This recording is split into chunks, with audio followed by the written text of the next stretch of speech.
ये जो क्वेश्चन है थोड़ा सा ट्रिकी था और ये क्वेश्चन हर सेट में था। ये जो क्वेश्चन है ये एक ऐसा क्वेश्चन था कि सर हमें तो लग रहा था चैप्टर 4 लगेगा, 3 लगेगा, क्या लगेगा सर, समझ में ही नहीं आ रहा था। चैप्टर 1 बहुत आसान क्वेश्चन था ये, लेकिन कॉम्प्लिकेटेड लैंग्वेज थी तो डिफिकल्टी की कैटेगरी में आ गया सर। ये लैंग्वेज ही बहुत कॉम्प्लिकेटेड है। अब आप समझो, देखो क्वेश्चन क्या है।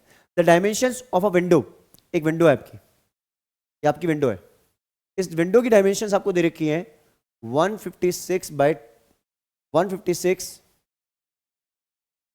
बाय 216, ये इसकी लेंथ और ब्रेड्थ है, ठीक है।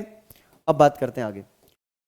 Arjun wants to put grill, grill आपको पता है वो ग्रिल्स लगती हैं, grills on the window creating the complete squares of maximum size. बड़े से बड़े साइज का स्क्वायर, मतलब आप यहां पे एक स्क्वायर बनाओगे, ऐसे एक स्क्वायर बनाना है आपको। आपने सोचा यहाँ स्क्वायर बन जाए, फिर यहाँ स्क्वायर बन जाए, लेकिन बड़े से बड़ा स्क्वायर। अब स्क्वायर ऐसे बनाना है कि जैसे यहाँ तो 10 स्क्वायर बन गए और 11th वाला आधा स्क्वायर बन जाए, ऐसा नहीं, सारे परफेक्ट स्क्वायर बनने चाहिए। तो यहाँ पे when the value is called maximum is called HCF।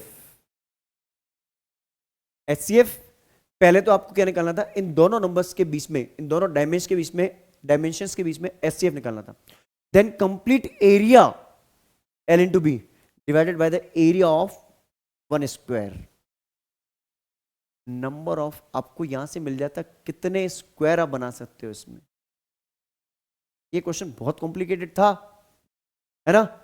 Then आपसे पूछा है then determine the length of the square, square की लेंथ निकालनी है सबसे पहले, and find the number of squares can be formed in this, कितने स्क्वायर बना सकते हो आप इसमें। तो चलिए देखते हैं। सबसे पहले आपको length of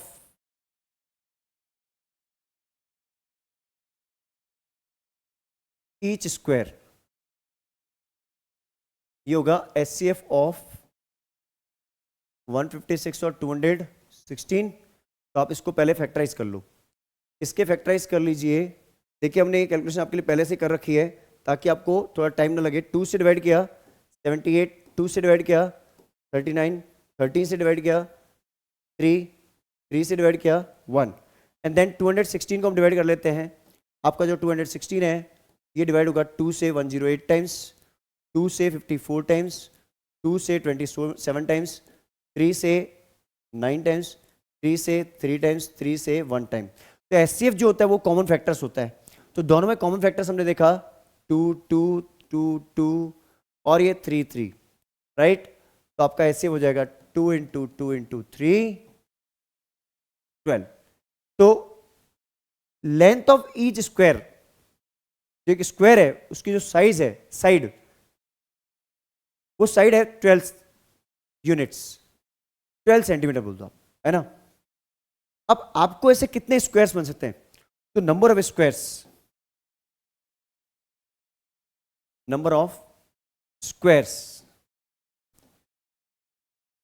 can be formed. कैसे निकालोगे। Total area divided by area of 1, 12 into 12, ठीक है। अब इसकी जो कैलकुलेशन हमने आपके लिए कर रखी है, ठीक है, यहां से आपकी जो कैलकुलेशन निकल के आएगी वो हम 12 से इसको कैंसिल आउट करेंगे। अगर तो 12 से अगर हम इसको कैंसिल आउट करते हैं तो 12 1 जा 12, ठीक है, 9, 12 8 जा 96, ठीक है।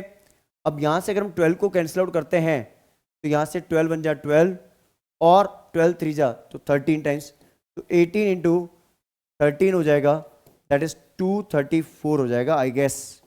आप इसको कैलकुलेट करें, 234 स्क्वायर्स आपके बनेंगे, ठीक है।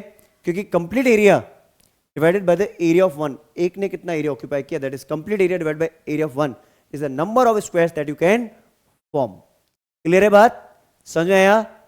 क्या करना है, जल्दी से इसका स्क्रीनशॉट ले लीजिए।